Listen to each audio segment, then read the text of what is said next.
Ang napakalupit na spin move ang ginawa ni Labid na nagsigawan ng mga tao. Ibang level ng paglalaro ang ginawa ng mga bata natin dito sa unang quarter ng laban. Mapa-opensa, mapa-depensa, talagang hapit-napit sila. Grabe rin talaga yung takbuhan. Depensa naman, grabe din yung rebound. Walang easy basket sa kalaban. Muwersa din si Bao at walang nagawa ang bantay. Tapos black party ang nangyari. At isang napakalupit na spin move ang ginawa ni Labid na nagsigawan ng mga tao. Tapos lumabas na naman ang pagka-Steph Curry na itong si Sean. Tutas na naman, maya-maya naman, tatakbo na naman itong si Labid para sa fast break. So ito na nga, nag-umpisa na ang laban. Kung titignan namin yung lineup nung umpisa, medyo dehado talaga dahil 6 lang yung mga players nung panahon na to. Kaya talagang pinag-usapan namin sa huddle yung gameplay na gagawin namin. Hindi rin pwede ma-foul trouble dahil wala nang papalit. Tignan nyo dito, napakaganda ng ikot ng bola. Talaga nasusunod nila yung napag-usapan namin dun sa huddle. Binigay ito tama.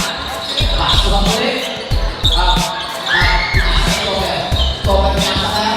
Binigay ito. Bayo sa isang na. Pinasa ilalim. Tapos ang bilis din ng mga help side sa depensa. Kaya ayun, rebound na naman namin. Tapos mabilis na bigay sa point guard at takbuhan na naman.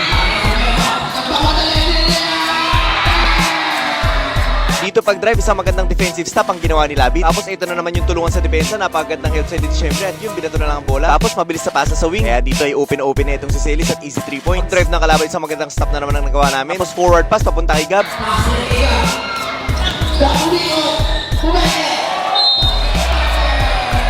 Ayun nga, basket, may kasama pang foul. Parang nilagay lang ni Gab yung free throw. Dito nag-airball, tapos agresibong kinuha ni Labid ang rebound. Talagang lahat ng tira nila well contested kaya sumasablay. Sa tuwing sasablay sila, ay makaka-fast break kami. Sa tuwing nagtatakbuhan ay gumanda ang connection ng mga to. Gab to Celis, Celis to Gab, tapos ayun, easy 2 points na naman. Dito ipapasa sa ilalim at andun na naman si Labid para sundutin ang bola. Sa fast break ito, isang maganda forward pass papunta kay Desyembre. Tapos nag-power move, kaya ayun, easy 2 points na naman. Dahil sa napakagandang depensa at opensa, 14-0 ang score natin. Guys, tignan nyo mabuti yung lakas ng rebound na gagawin dito ni Labid. Iba talaga yung timing nito pagdating sa ganung klaseng pagkakataon. Tapos na mapasahan naman siya sa gilid, simple-simple, isang board ring, easy 2 points na naman. At dito mabilis na ipapasa ni Celis kay Labid ang bola. Walang pagdadalawang isip, mataas ang kumpiyansa, kaya ayun, swak na swak. Dito isang magandang block ang ginawa ni Gab. Sunod naman, sinubukan ng tibay ni Desyembre at ayun, nawala siya sa balanse. Tapos isang power rebound ni Sean. Kung kanina kay Labid binigay, ngayon naman kay Sean, wala rin kakaba-kaba. Butas na butas ang ring, 3 points na naman. Napasigaw na nga itong si Labid dahil sa init ng first quarter namin. Dito naman sa inbound play ng kalaban, ang ganda na pasa. Akala niya libre siya, pero ando na naman si Sean para palpalin ang bola. Tapos defensive stop ni Gab, ayun, sumablay ang kalaban at power rebound na naman ni Sean. Dito naman ang bilis ng swing ng bola papunta kay Bao sa ilalim at ayun, power move, pero sumablay. Pero ma-rebound niya ulit yan. Nang ma-rebound niya ulit ay dito pumuwersa na siya, kaya ayun, hindi napigilan. Aatake na naman ang kalaban, pero ang haba talaga ni Sean, palpal na naman. Tapos tignan niyo naman kung paano nagtulungan dito sa depensa. Drive na ang kalaban, ang bilis ng help side nitong si Bao. Doon na wala ang momentum niya papasok. Tapos nung titira naman siya, doon naman si Gab para palpalin ang bola. Ang ganda ng vision dito ni Gab, isang magandang forward pass papunta kay Labid. Tatapusin sa isang malupit na spin move. Grabe sigawan yung mga tao dyan.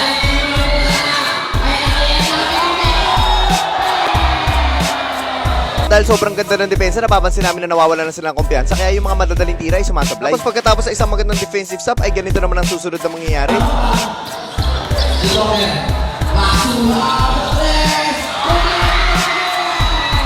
Grabe yung init ng lahat, talaga nagtutulungan. Depensa at depensa, ramdam mo ang presensya ng bawat isa. Dito tignan nyo naman kung gaano kaganda ang box out ni Bao. Talagang nakinig siya ng huddle at talagang hindi nakapasok ang kalaban. Dahil dyan walang kahirap-hirap, nalaglag na lang ang bola sa harap niya. Kung kanina pagpasa ni Celis kay Sean ay tinira na, ngayon naman give and go, binalik kay Celis dun sa corner. Isang perimeter shot naman ang binitawan. Yung mga akala nilang libre na, biglang may sumusulpot na papalpal. Sa bilis na hihingi ng point guard. At ayan, takbuhan na naman. Dito makaka-fast break na sana ang kalaban, pero nandun si Labid. Ayun, sundot na naman ang bola. Grabe naman yung depensa na nangyayari ngayon. Tapos ang kasunod dun ay fast break at sumusunod na si Sean kay Labid. Kaya isang napakadaling drop pass dun sa ilalim. All counted pa ang nangyari. Dito hindi pa kami sumasablay sa free throw. So, sobrang taas ng IQ ni Gab sa depensa. Habang gana ang kalaban, bigla siyang umiwas. Dahil doon nawala sa balanse ang kalaban at babagsak. Kaya kuha na naman namin ang bola. Sabay ibabato ng ganun ni Gab sa fast break. Tapos nandiyan naman si Labid para tapos ang isang napakagandang play na ginawa ni Gab. Grabe yung depensa na ginagawa nila ngayon. Talagang tulungan at napahirapan nila ang kalaban. Hindi basta-basta nakakatanggap na madali. At ayun na nga, natapos na nga ang first quarter na lamang tayo ng 30. Grabe, ito yung pinakamalupit na first quarter namin. Pero alam nyo ba, halos isang oras kasi kami nag-usap before the game. Usapan lahat ng adjustment kung paano namin lalaroin, lalo na kulang kami. Kaya good job talaga sa